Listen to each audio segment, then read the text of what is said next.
What's up, guys? Rob from Legit News Gaming here, bringing you another tier list for Tiercember. And as you can see, I've pulled up a list of NHL teams here. But we're not doing an NHL team tier list, and we're not doing an NHL stadium tier list. I'm going to be talking about the cities that these teams inhabit, and I figured this would just be the easiest way for me to pull up a list of the different cities I've been to so far. So, as I've mentioned on the channel before, I'm trying to see a game in every NHL stadium. I'm actually 16 out of 32 done, and I have 2 more trips planned for the remainder of this current NHL season. I'm going to be visiting the St. Louis Blues in January, and I still need to plan out my trip to Dallas, but Dallas is on the docket for this year as well, maybe sometime in February and March. So those 2 are on the list, and I want to give a little bit of a disclaimer as well.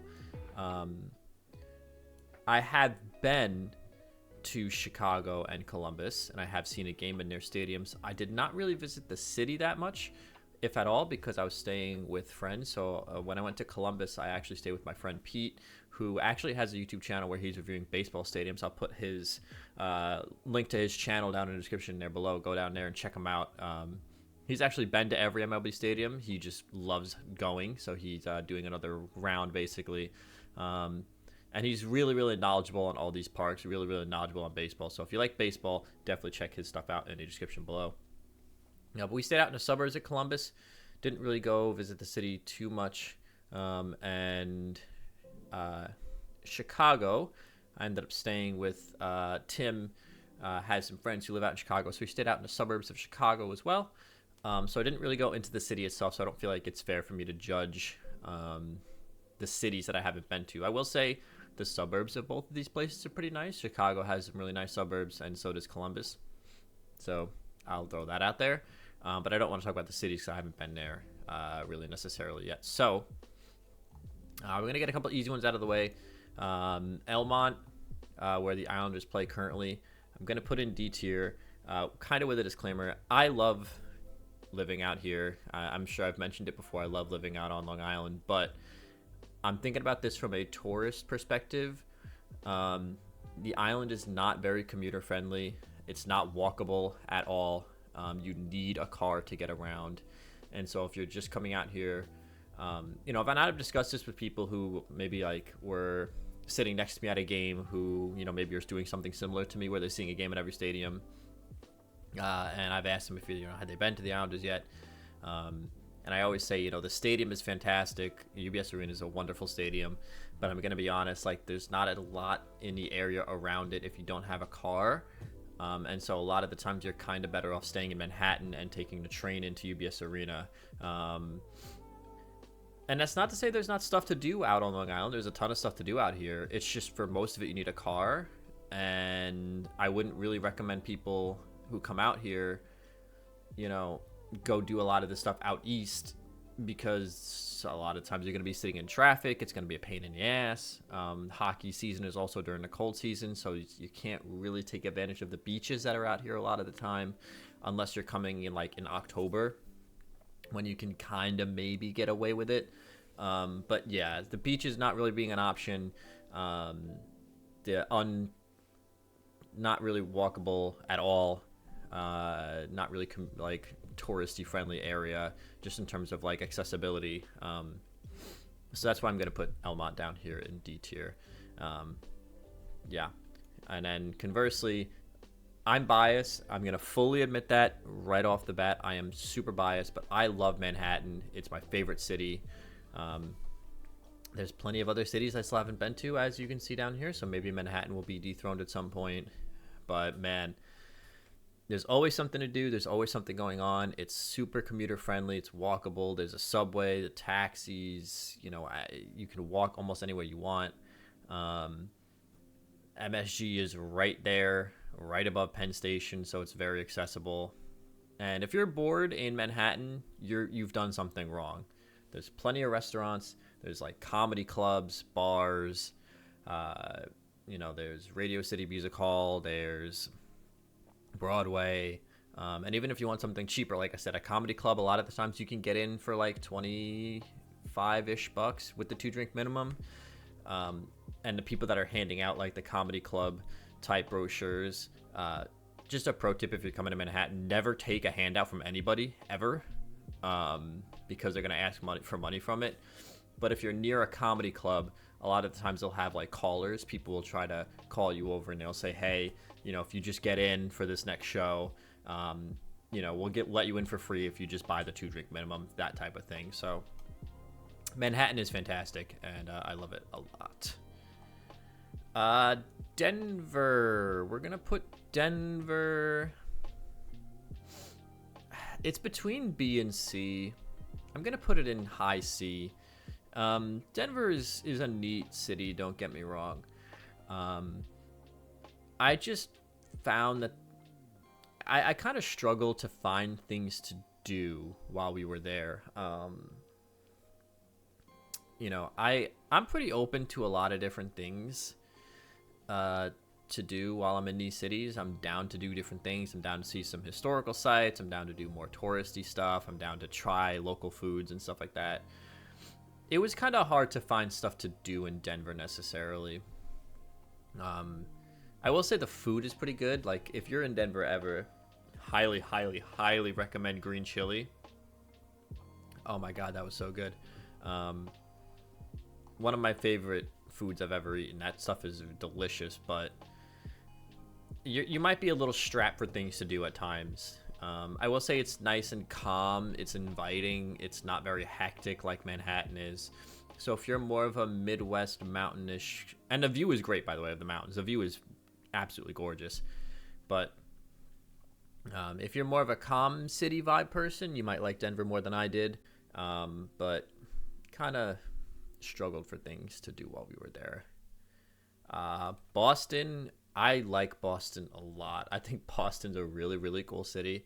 I love the old town kind of vibe that it has. There's still some cobblestone streets there. The buildings are a little bit lower. Some of them are older. And there's plenty of things to do there. There's plenty of historical sites and stuff like that you can walk around and see. A lot of museums and things like of that nature that you can go and visit. You, of course, can go hit up one of the local Boston pubs, the Irish pubs that are around. We did that. We had some good food while we were there. And yeah, just in general, I think Boston is really neat just because of that kind of the mixing of, the modern architecture, but you still have a lot of that like old town, old city type vibes. So big fan of Boston. Montreal, I think, is also a incredible city. Just recently visited that in October, actually. I did Montreal and Ottawa in a sweep. So I guess we'll talk about Ottawa next. Man, Montreal is so cool, dude. It really does live up to the hype that people build up for it. And I know people also build up a lot of hype for Quebec City, which unfortunately we did not get to visit while we were there. But that is a place that I would like to visit at some point because I've heard it's absolutely gorgeous. And just the different places that you can go in Montreal are very, very cool because there's Old Montreal, which is an older part of the city. They have really neat little like mom and pop shops down there, some touristy type shops, which is always fun. You can go visit the Basilica, you can go down to the docks and the port and see some things over there as well. And then we went and did a food tour in Mile End, which is another neat little part of the city. Highly recommend doing a food tour in Mile End if you go there because it is absolutely delicious. And it's a very multicultural part of the city. So, we had food that was, we had French brioche bread. We had Italian gnocchi. We had a Polish sandwich. We had poutine, of course, due to the French influence. There's so many really, really cool influences in the city of Montreal. It's a beautiful city. It's pretty clean. It's pretty safe. And there's a lot of stuff to do down there, especially if you like to eat. And I like to eat a lot. So Montreal, wonderful, wonderful city. Ottawa, I'm going to put in C as well. Ottawa is cool. And we did a tour of the House of Commons while we were there. And they have a cute little shopping area called the Byward Market, which I would recommend going to if you're in Ottawa. Just because You know, you can get some really cool food and down there. We had beaver tails, which is absolutely delicious. There's some neat little shopping areas, but I will say it suffers from kind of something similar to what I'm going to talk about with the Washington Capitals, where it's very much a capital city in the sense that there's a really, really nice area. And for some reason, capital cities seem to also attract a lot of less than nice areas that build up around it as well. So I would say maybe don't walk around Ottawa at night down by where the Byward Market is too much. Like, walk around the Byward Market. Byward Market's well lit and safe, but don't go too far outside of that. I didn't feel unsafe, but I just wouldn't necessarily do it if you're not from that area. And especially if you're not used to kind of bad places, you know, if you don't know how to, like, handle yourself and deal with stuff like that. It's also, again, kind of, there's not a ton to do in Ottawa. It seems like the city seems like it's very spread out, whereas Montreal, Boston is very, like, walkable, kind of concentrated. Yeah. Similar kind of issues with DC. You know, there's really, really cool areas, and the national monuments, the National Mall, all that stuff is really, really cool. And I would like to go back because we actually didn't have enough time to visit all of it. I kind of planned kind of poorly. It also took us a little bit longer to get in than I thought maybe it should have. So we didn't get to see everything. And so that's kind of a goof up on my part. But the National Mall is really cool. But again, there's a lot of less than affluent areas around the main part where the White House and the monuments are and stuff like that, that at night can get, excuse me, maybe a little bit sketchy. So yeah, DC is cool, but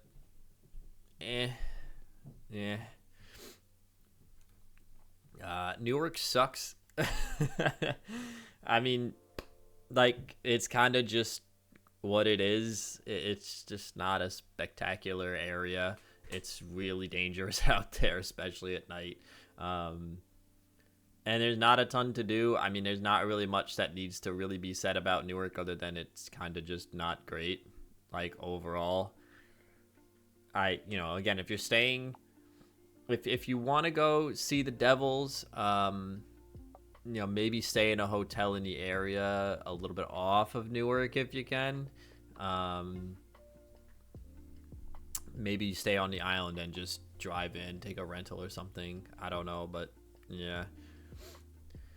Philly, I liked Philly. I liked Philly a fair bit. Philly was cool. The food was pretty good.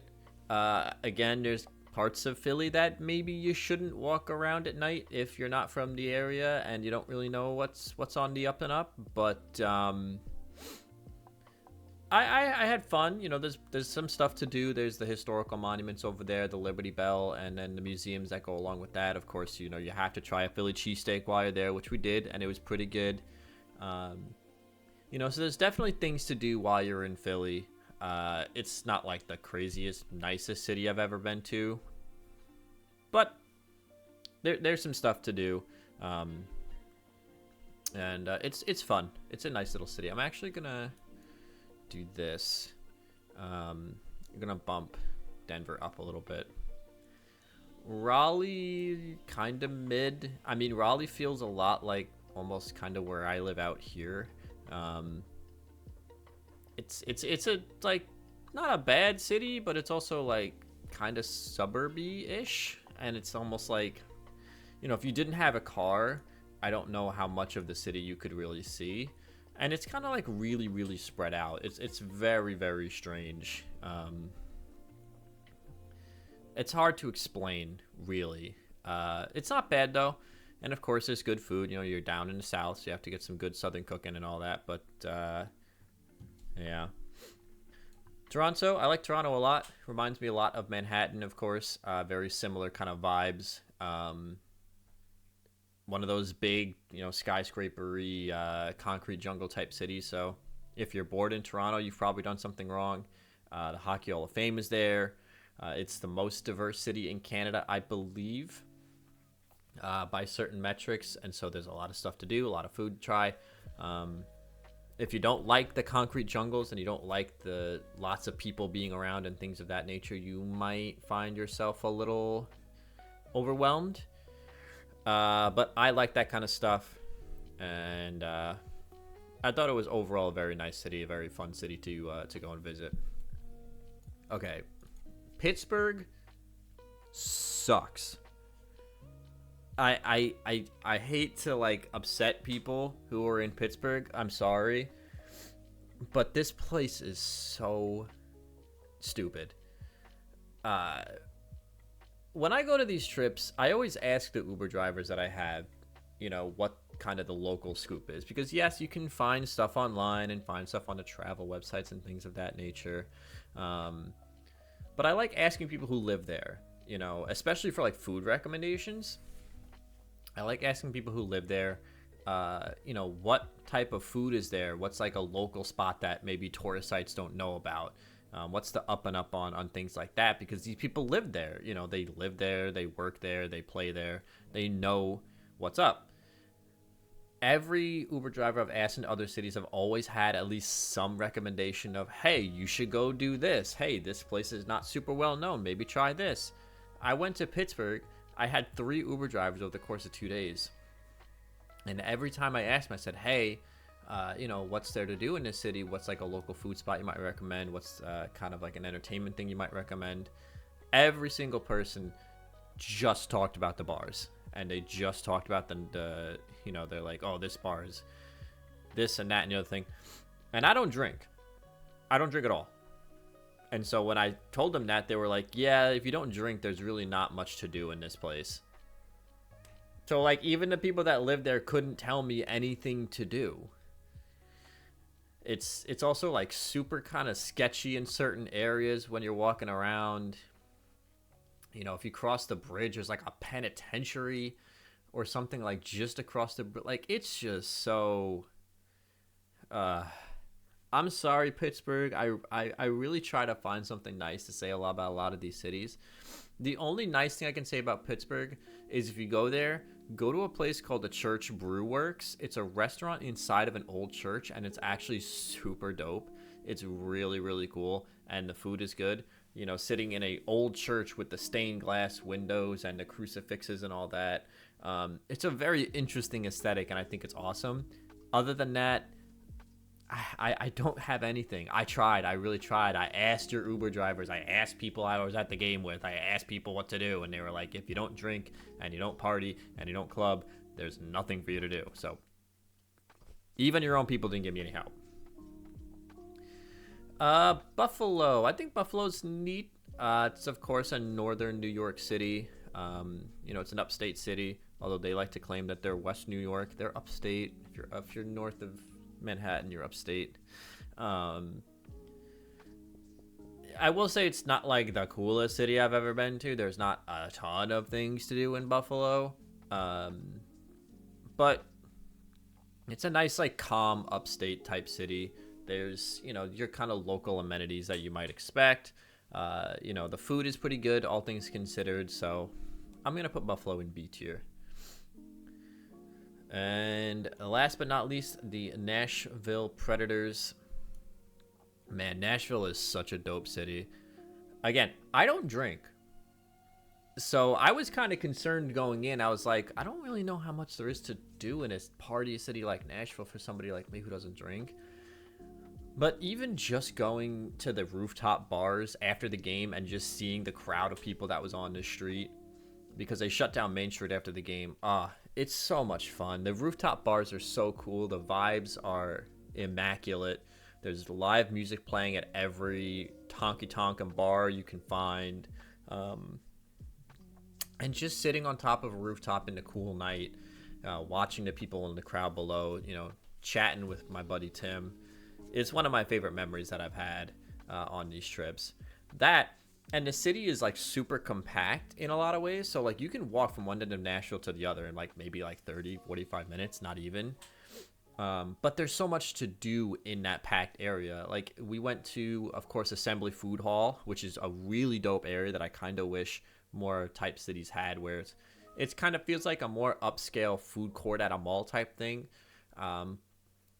where there's a bunch of different restaurants inside these two buildings that are connected by a crosswalk. There's bars in there, so you can get alcohol if you want. And there's pretty good food in there. There's a ton of like really neat shops in the basement, in the bottom area. The food is of course incredible. If you go to Nashville, I recommend Hattie B's by Assembly Food Hall. I wanted to try Nashville hot chicken because of course I did. And I was recommended Hattie B's. The one by Assembly Food Hall is really, really good. It's the best chicken I've ever had, just in terms of the quality of the chicken itself. It was incredible, and Tim even agreed that it was some of the best chicken he's ever had in his life. I will say it can get pretty busy there, so maybe try to time it at an awkward time, like after the lunch rush, before the dinner rush. Like we got in line at like 3:45ish, 4 o'clock, and we waited for about 30-45 minutes. So it does get pretty busy, but it's worth it. There's plenty of museums. We did the Country Music Hall of Fame. We did the Johnny Cash Museum. We did a History of African American Music Museum. It's such a cool city, man. The vibes in that city are just incredible. They really, really are. And they're so cool. Even just going and sitting in Assembly Food Hall for an hour and just chatting, eating good food. Like I said, the rooftop bars after the game. It's awesome. It's a wonderful city. So, so the rest of these cities after Chicago, I haven't been to any of these teams yet. Of course, like I said, St. Louis and Dallas are on the list for this year. So if you're from any of the other cities, if you're from, Tampa, Edmonton, Seattle, Minnesota, San Jose, any of these other cities, and you happen to see this video, let me know down in the description what I should do when I come visit your city. What are the local food spots, like a local delicacy I have to try? Of course, when I go to some place like Detroit, I want to try Detroit style pizza, stuff like that. Like local food stuffs, let me know. Local spots, anything I think I should visit, entertainment stuff, just let me know. If you're from any of these areas, also if you're from St. Louis and Dallas, because I need stuff to do while I go there. I hope you guys enjoyed, and I will see you guys again next time.